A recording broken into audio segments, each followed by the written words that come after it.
bless you on this scope. I wanted to talk to you today about standing through tough times. God bless you, Miss Neek. I wanted to just share for a minute about standing through tough times. This holiday season, as great as it is for so many people, there are people that are going through so many things over these holidays. There are people who are, literally in the fight of their life. They're fighting with emotions. They're dealing with holiday blues. They're dealing with depression, death. There's so many that are dealing with death right now also. So you got to stand through tough times. The measure of a man, the measure of a woman is not determined how they do when they're on the sunlit summit of the mountaintop. It's when you're going through the various valleys of life. The Apostle Paul once wrote, having done all to stand therefore. You're going to have to stand through some tough times. You're going to have to stand when things aren't going your way. Many times you're going to need to make a determination to stand when your money is funny and your change is strange. Many times you're going to have to stand when sickness has decided to invade your home. Illness is the topic of the day.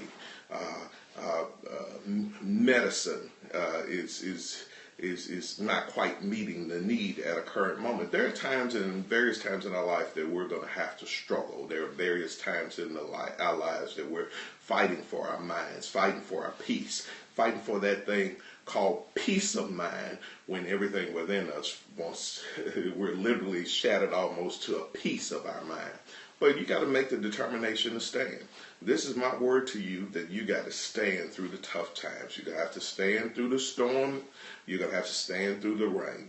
You're going to have to stand through the sickness. You're going to have to stand through the pain. You look, this is our, the enemy's always on his job. He goes about as a roaring lion seeking whom he may devour.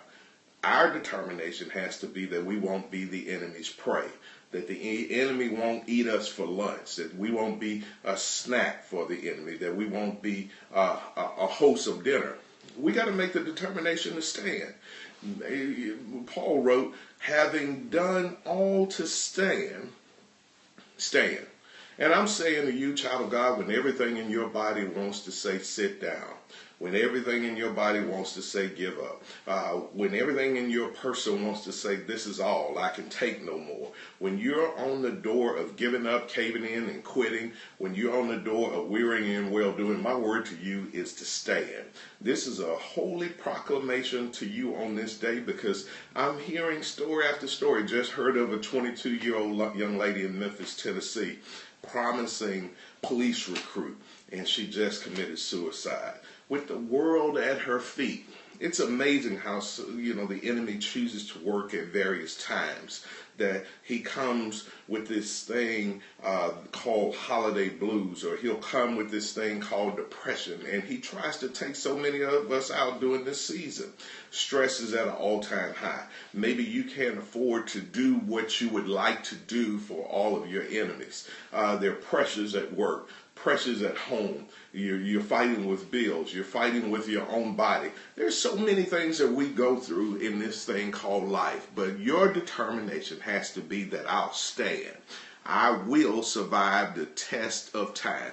And if I can't defeat the enemy any other way, I'm going to wear the enemy out, knocking me down. They told me that the quickest way to get back on your feet is to get up one time more than you've been knocked down. I see you, child of God. You're in the fight of your life, much like I am, fighting for our sanity, fighting for our own peace of mind. But our resolve and our determination has to be in this one-letter word called stand. One way to beat the enemy is just to outlive him. Many of the trials that we're losing our mind over and things that are tormenting us, maybe we're dealing with a boss at work that seems to be aiming everything at us. but your determination has to be stand. Many times it's through sheer persistence, standing 1 second longer than the other person for you to reach your place of promise. We're going to have to make the determination to stand. It's going to involve persistence. It's going to involve perseverance. It's going to involve everything. It's going to test your nettle and all of your wherewithal. We got to make the resolve to stand. Many of us can't beat the enemy any other way but simply to outlive him. That thing that's tormenting you right now didn't come to stay, child of God. I'm speaking prophetically into your life that it came to pass. You know, your better days are coming your way. Your trouble is almost over. The enemy's coming in like a flood on your life, almost seem to consume you, to overwhelm you, but the Spirit of the Lord is about to raise up a standard against him. Child of God, my word to you is stand. Stand through the tough times. Stand through the pain. Stand through the sunshine. Stand through the rain. But above all, my word to you is stand. Now that ought to be good enough for somebody to give me a couple hearts. Stand. That's the word to you when you're dealing with problems in your family. My word to you is stand. When you're going through struggles in your personal relationship or going through personal struggles in your relationship, maybe with a spouse, a significant other, my word to you is stand. And when you're going through in your money and you just can't seem to make ends meet, things just seem so out of whack, my word to you is stand. When you're going through with your brothers and sisters and you don't know what this newfound animosity is towards you, you don't know why this one's not speaking to you and that one's not speaking to you, my word to you is stand. When you're working harder than anyone else on the job and yet they get all the plaudits, they get all the credit, they get all the glory, and you get nothing, my word to you is stand. When you've been faithful over a few things in the ministry, and it always seems like they're calling somebody's new name out, when they're calling somebody else in the ministry and never getting your acclaim, my word to you is stand. If you stand long enough, I promise you that you're going to, it's just like what he said in Galatians 6 and 9, and let us not be weary in well-doing, for in due season we shall reap if we faint not. Fainting not is almost synonymous with standing. If you stand long enough, you're going to reap.